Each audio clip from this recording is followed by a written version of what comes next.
Now I want to show you a very cool feature of Squarespace that allows us to change the overall color scheme and also the fonts of your entire website with just a few clicks. So when we come over here to Styles, then we can see here on the right side it says Themes. Now this is our current theme that we're using for this website, but we can easily switch it up by just clicking on Themes. And then here we can see tons of different other themes that we can use for this website. So we can just click on each of them and then it will take it for our website and we can see a preview of what it would look like with this new theme. So with just a few clicks, we can just test those out. And if we like this, then we can just keep it. Now I'm gonna go back to my original theme here, but you can also change each part of this theme. So maybe I like the colors, but I don't like the fonts for this theme.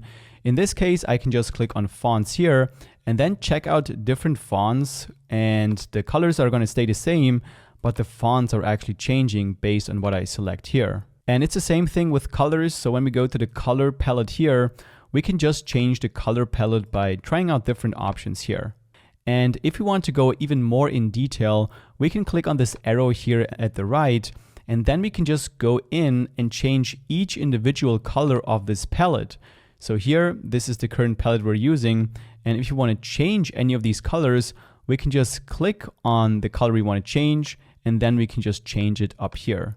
Now, personally, I don't like to mess with this because I think it's already kind of optimized, like the default themes that Squarespace has. But it's good to know that we can actually change each individual color if we want to. And it's the same thing with your fonts and also your buttons. So here we currently have this button style. We can also choose this or this. The same with forms.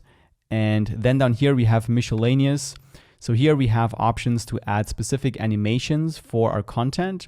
So when we go to animations here, we can choose how the content will appear when a new site is loaded. So for example, we can set it to fade and then the content will just fade in, or we can set it to slide and then it will slide up from the bottom. I think fade looks great, so I'm gonna just stick to fade. Now let's save our changes and then click exit.